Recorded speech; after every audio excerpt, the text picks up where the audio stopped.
Hi there, and welcome to this week's edition of Top End Track Talk. I'm Andrew O'Toole, and today we'll be previewing this coming Saturday's meeting here from Fanny Bay, which will be the 10th of June, King's birthday weekend. As predicted, field sizes are starting to build and will only increase in the coming weeks. That said, we still have a couple of light fields in the Benchmark 76 Sprint and the 3-year-old 1200 with 5 runners apiece. A total of 46 acceptors were received for the 6 races, and the first is timed to go at 2:06 p.m, with the last at the slightly earlier time than usual of 5:10 p.m.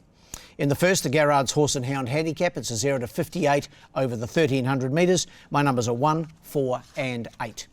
He's done very little wrong in his 2 starts here in Darwin number 1 Taekwondo, trained by Tayan Holter, and Paul Shires continues his association with the 4-year-old son of Outreach. He was a good winner here in Maiden Company on the 6th of May, came from last on the corner that day, and then stepping up in trip to the 1200 last time out, he finished 3rd. That was behind Fraction Late. He's up in trip again, and the way he races, you would think that the 1300 metres will certainly be suitable for number 1 Taekwondo, and I think he's very, very hard to beat number 1. Ahead of numbers 4, Sweet as Scandi, from the Alice Springs stable of Kevin Lamprick, and Mark Pegas takes the mount here. Drawn 1, the 5-year-old mare. She raced pretty well during the Alice Carnival, and then has had 1 run in Darwin. She finished 4th the other day behind Raffelli. Not a bad run on that occasion, didn't get all favours, beaten about 3.2. I think she's an improver. And then for 3rd, number 8, Bel Suono, from the stable of Gary Clark. Didn't Clarkey have a royal day last week with 4 winners, including, of course, the Adelaide River Cup with Siakam. And Jared Todd, his stable jockey, he rode a treble last week. He takes the mount here on Bel Suono. Having its second start in Darwin, steps up and trip to the 1300 from 1100. Finished down the track last time out, but I think is a quick improver. Number 8, Bel Suono. So numbers in the first are 1, 4 and 8. The second's the Bet365 handicap, also over the trip of 1300 metres. This for the 0 to 64 gallopers, and my numbers here are 1, 9 and 6. Well, he's really racing in a purple patch of form, number 1 Brahmavi Ruboy from the Chris Pollard stable, and Emma Lyons, she's ridden him to his last 2 wins from his last 2 starts, so she's got a very good rapport with the 6-year-old. She claims the 3 kilos, so takes the horse's weight from 60.5 down to 57.5. He won here a fortnight ago carrying 56, so I think that weight relief that he's getting again will stand him in very good stead here, just going so well. Number 1, drawn a good gate of barrier 3. I've got him on top to make it 3 in a row. Ahead of number 2, and we've got to turn the page here to a Zip Lane. Sonia Wiseman for Tom Logan, another horse that's racing in good form. It's had 2 starts this campaign, one first up on Anzac Day, and then last time out finished 2nd to Patria in this grade, 0 to 64 over 1200 metres. Up in trip for this, but I don't think that'll worry Zip Lane, going well. And in for 3rd, number 6, Rupert's Delight. Another one from the Lamprick stable from Alice Springs. Mark Pegas again in the saddle. Incidentally, Janis Luxemon, Kevin's apprentice, he'll be back next week after a short spell on the sidelines. So Mark Pegas takes them out on Kevin's runner here. He was a good winner last time out in Alice Springs. That was the 22nd of April, day 3 of the carnival. Looks a pretty impressive type, pretty smart young horse. He's a 4-year-old, got a good record, 26 starts, 2 wins, 5 seconds, 6 thirds, and I think he can be right in the money again. In the second, my numbers are 1, 9 and 6. We flick over to the third, the Sky Racing Trobus 3-year-old handicap. Obviously for the 3-year-olds, a benchmark 64 over the 1200 metres. Looking forward to this, even though it's only a 5-horse field. My numbers are 1, 2 and 3. Doc O'Connor on top for Gary Clark and Jared Todd. He's had 3 starts in Darwin for 2 wins and a second. And that second, he was narrowly beaten by Soul Spirit.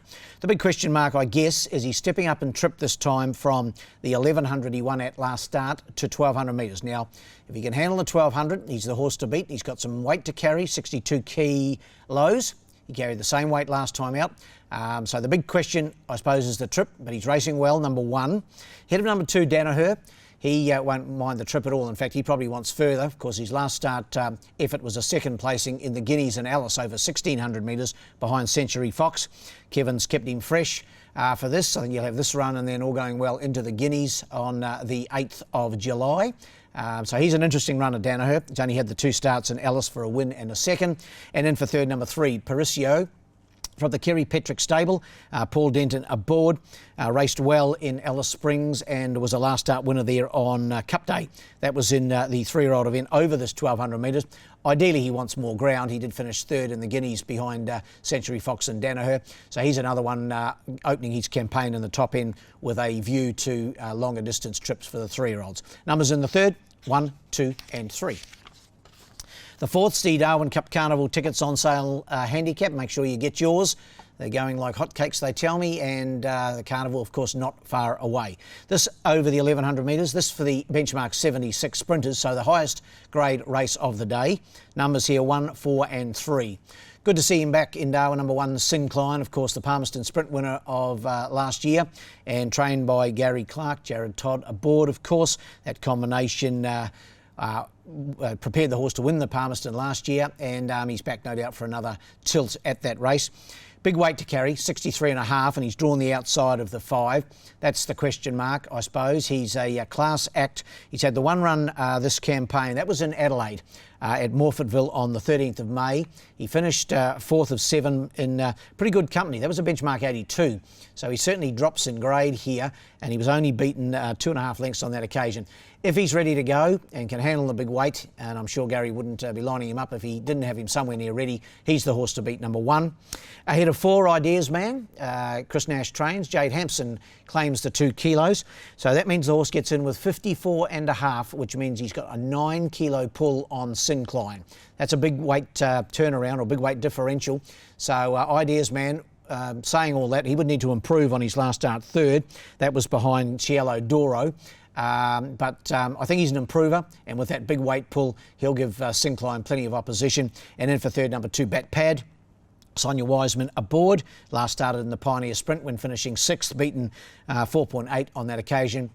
She goes really well on this course, Bat Pad. She's got a good record here, and I've got her in to run third. So in the fourth, 1, 4 and 3.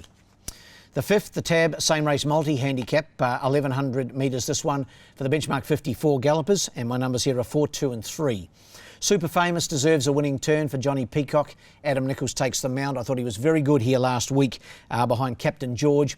Looked maybe the winner at the 200 and just came to the end of his run in the last 50 metres probably to finish second. Johnny did say to me he'll improve again off that run. The 1100 metres won't worry him. That was 1200 last time. Back to the 1100. He's got a good record, and I think he has got his foot right on the till. Number 4, Super Famous. Ahead of 2, Blue Ant, Tom Logan and Sonia Wiseman, the combo. Hasn't raced since December, but Tommy has a good knack of preparing these horses to race well fresh. And this horse did have a trial last week and trialled in very good style. Won the trial, ran decent time, and I think he'll be fit enough to go a really bold race. First up, Blue Ant, number 2. And in for third, number 3, Kent Street. Jade Hampson rides for Pete Stennett. He finished down the track last week behind Rising Sphere, but he's dropping in grade here. And in this smallish field, 7 to go around here, I think he's a place chance for sure. Numbers in the fifth, 4, 2 and 3. And the last, the Sportsbet Handicap. Over the 1,000 metres for the Class 2 gallopers, numbers here 1, 2 and 5. Looking forward to the return of number 1, Aplamato. He's only had the one start in Darwin. He only had the one start in his career, in fact, trained by Chloe Baxter, and that start was a winning one on the 18th of March here. Beat Bow Flyer impressively by 2.5 lengths. He was ridden on that occasion by Casey Hunter. Paul Shires takes them out this time.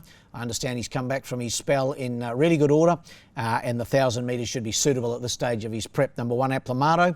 Ahead of 2, changes coming. Gary Clark trains, Jared Todd rides. Only had the... Well, he hasn't had a run in Darwin yet. He won at Bathurst 5 starts back. He's lightly raced, 7 starts, a win and a third. He's a 3-year-old son of Capitalist. He's an interesting runner, so I've got him in the mix to run second.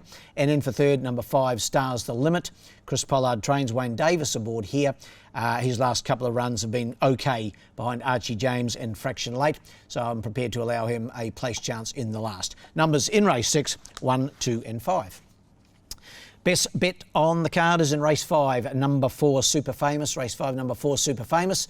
I think it'd be very, very hard to beat with that run under the belt from last week. Well, the best rough is in race 6, number 6, Irascible Miss. Race 6, number 6, Irascible Miss. This is a new one in the Chris Pollard stable. Well, that wraps up this edition of Top End Track Talk, but we'll be back again same time, same place next week for our next meeting here in Darwin as we build towards the Carnival. Of course, that'll be the 17th of June. And of course, the Carnival not far away with day one on the 8th of July. Until next week, good luck and good punting.